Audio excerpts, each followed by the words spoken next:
Hi, I'm Dave Fornell, the editor of Imaging Technology News Magazine, and I'm here at RSNA 2014. I'm here today with Bill Way. He's the director of diagnostic imaging at Wake Radiology. It's a private practice that contracts with 3 hospitals and has 20 outpatient imaging centers. One of the things I want to talk to you about today, and one of the primary focuses here at RSNA, is really folks that are looking to buy new PACS systems. And there's been kind of a shift in the way that technology works over the last few years. And for the peers that are out there looking to buy a new PACS system or to try to integrate several hospitals using different PACS systems, I wanted to pick your brain a little bit about how you've integrated multiple legacy systems and also what you've seen as trends in the market. Well, we began this process perhaps 15 months ago, looking to replace an internal wholly owned RIS and PACS that we were using in our office practice that supports about 200,000 examinations a year. But we also wanted to try to figure out a way to bring in the hospital images to that same imaging platform or same interpretation platform that we were using in our office. And across different organizations and different PACS, it was very difficult to do that. We couldn't do that on a single platform with a single set of work lists. So as we began to look at this further, it was apparent that we needed to reassess our strategy altogether.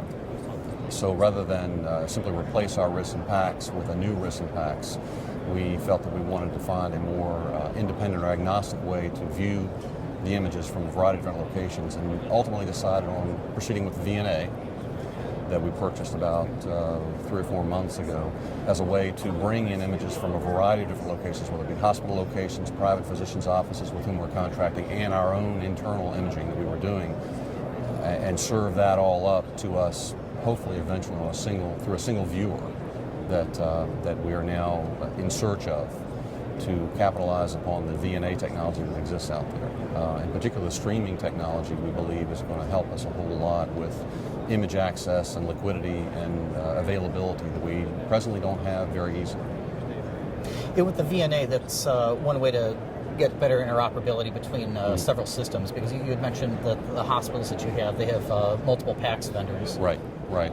And it's forced us to develop a workaround that where we're using multiple PACS at the same time. We use KVM switches effectively to switch between various PACS that run through a single set of monitors. Mm-hmm. So we can capitalize a little bit on the KVM technology that at least makes it a little bit less expensive to do that, but we're still working off of individual work lists from individual hospital organizations or our office, and they're not an aggregated set of work lists, which we ultimately want because it makes us much more efficient.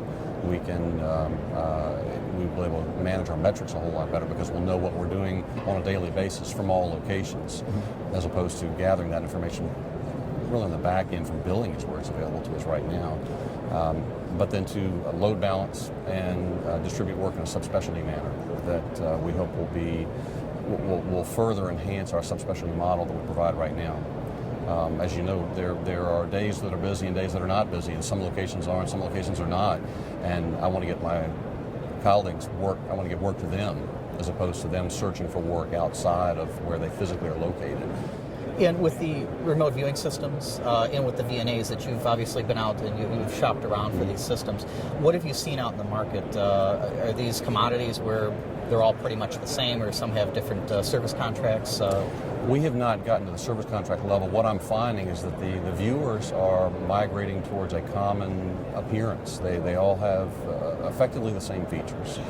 Of course, there's different hotkeys and different configurations that enable you to access those tools, but they really all have the same tools, basic tools at least. There are some exceptions, but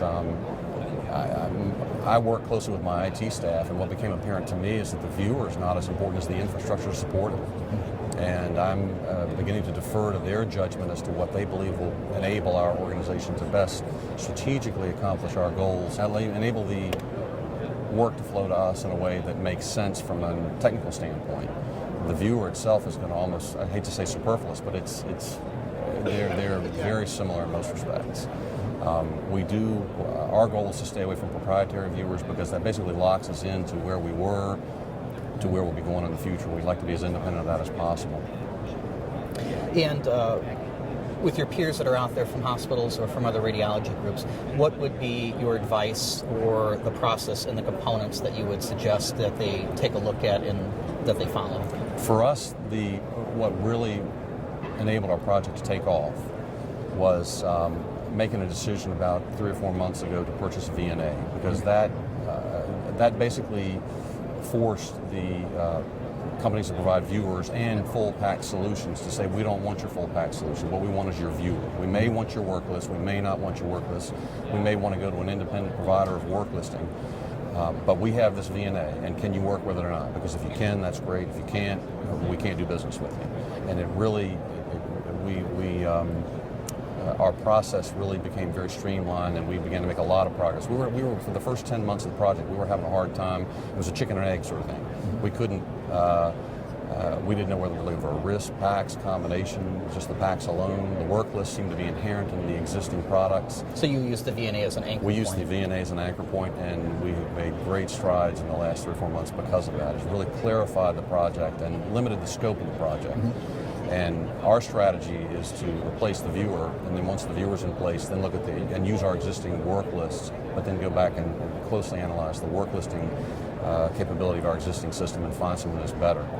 That can take in HL7 feeds, we can get the DICOM feeds, build work lists that are enterprise-wide, and enable us to load balance and subspecialize in a way that we are currently doing, but in a very manually intensive way. This should make it much more efficient. It'll make it much easier for my IT staff. And that's why we're deferring to them, is what's going to work best for them, because the viewers are in many respects similar.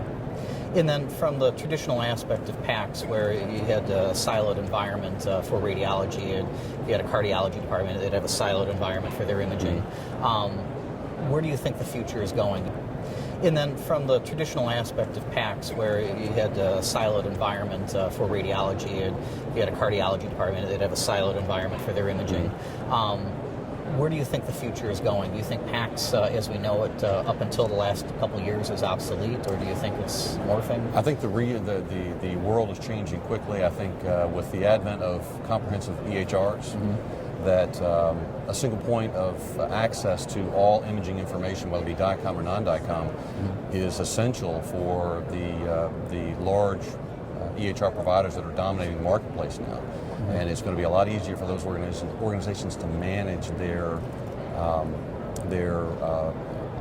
images across all ologies in a single archive than to be pointing to 10 different archives and maintaining and managing 10 different archives. So we have seen in some of the large organizations that are around us that have implemented EHRs in the last 18 to 24 months, they've migrated towards a VNA for all of their image management, and really taken it out of radiology and put it into a single place that incorporates, again, all the ologies. And that also, the VNA in the remote viewing system could be integrated with your EMR to facilitate direct flow to the EMR.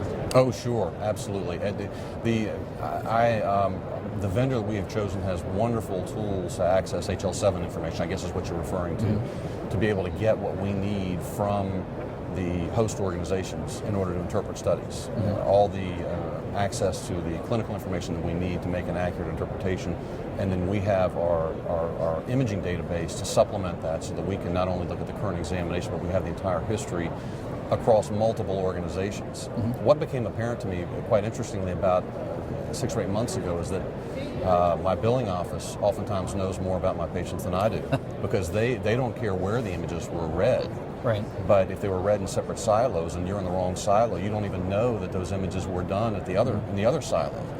We want to synchronize those two databases, and then my hope is that beyond that we then integrate this with HIE, our local HIE, that's in the process of being developed. So not only do I know what was done in our business, whether it be in our office or in one of these hospital organizations, but what I know is done across town and the other hospitals to help them.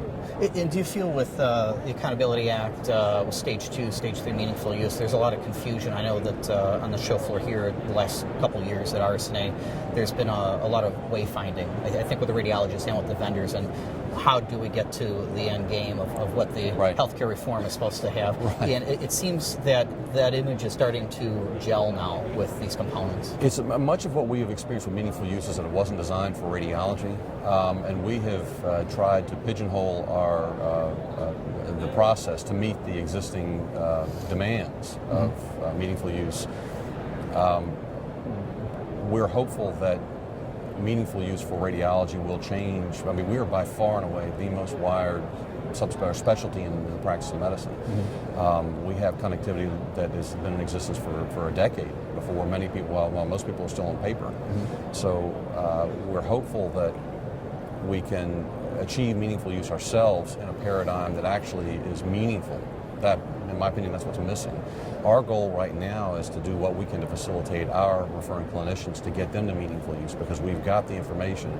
We're trying to figure out how to get it to them in a way that they can capitalize on the receipt of that information, the interoperability, so that they can qualify. I'm much more concerned about them than I am us, because we can really help them meet those goals and take better care of the patients at the same time. Thank you very much for your time. Thank you.